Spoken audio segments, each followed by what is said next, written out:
वक्फ विरोधी वक्फ दुरुस्ती विधेयक लोकसभेमध्ये मंजूर झाले। विधेयकाच्या समर्थनामध्ये 288 तर विरोधामध्ये 232 मतं पडली आहेत। वक्फ विधेयकावरून मोदी सरकारला मोठे यश मिळाले। वक्फ दुरुस्ती विधेयक आज राज्यसभेमध्ये सादर केले जाणार आहे। जवळपास 12 तासांपेक्षा अधिक वेळ या विधेयकाबाबत चर्चा झाली। विरोधी आणि सत्ताधारी पक्षांनी देखील आपली भूमिका जाहीर केली। ठाकरेंच्या शिवसेनेनं वक्फ दुरुस्ती कायद्याच्या विरोधात मतदान केलंय आणि अखेर वक्फ दुरुस्ती विधेयक लोकसभेमध्ये मंजूर झालं।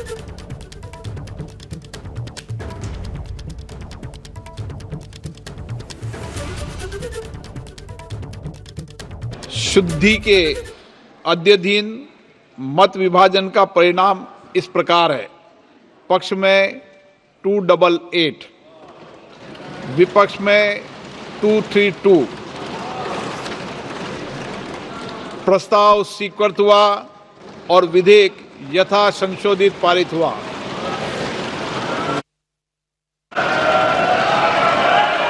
लॉबी खोल दी है, माननीय सदस्य लॉबी खोल दी है, लॉबी क्लियर कर दी है। अधिक अपडेट जाणून घेऊयात। सोमेश कोलगे आपले प्रतिनिधी सध्या आपल्या सोबत आहेत।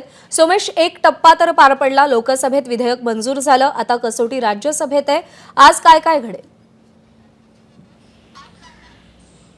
नक्कीच प्रज्ञा, राज्यसभेमध्ये देखील वक्फ विधेयक हे जसंच्या तसं पास करून घेण्यामध्ये सरकारला यश येते का हे पाहणं औत्सुक्याचं ठरणार आहे। त्याचं कारण असं आहे की राज्यसभेतील सध्याची आकडेवारी पाहता तिथे 125च्या आसपास संख्याबळ हे सत्ताधाऱ्यांसोबत आहे, तर उर्वरित सर्व खासदार हे विरोधी। तिथे लोकसभेमध्ये ज्या पद्धतीने वक्फ विधेयक हे संमत करून घेण्यात आलं, तर त्याचनुसार हा केंद्र सरकारला राज्यसभेमध्ये सुद्धा वक्फ विधेयक संमत करून घेणं शक्य होणार आहे का? कारण लोकसभेमध्ये तर हे सिंपल मेजॉरिटीने करायचं होतं आणि तितका आकडा हा केंद्र सरकारसोबत होता। आता राज्यसभेमध्ये आकड्यांची जुळवाजुळव नेमकी कशी होणार आहे की पुन्हा एकदा राज्यसभेमध्ये यायला आल्यानंतर या विधेयकाच्या बाबतीत काही वेगळा निर्णय केला जाणार आहे का? विशेष म्हणजे या विधेयकाच्या मुळे दोन गोष्टी प्रामुख्याने दिसल्यात। एकतर विरोधी पक्षांची सध्या देशामध्ये ताकद किती आहे आणि बरोबर आहे, आणि सगळ्यात महत्त्वाचा मुद्दा म्हणजे आता राज्यसभेच्या सभागृहामध्ये या सगळ्याची कसोटी आहे। सोमेश, सोबत रहा, विनंती आणखी एका बातमीचे अपडेट जाणून घ्यायचे।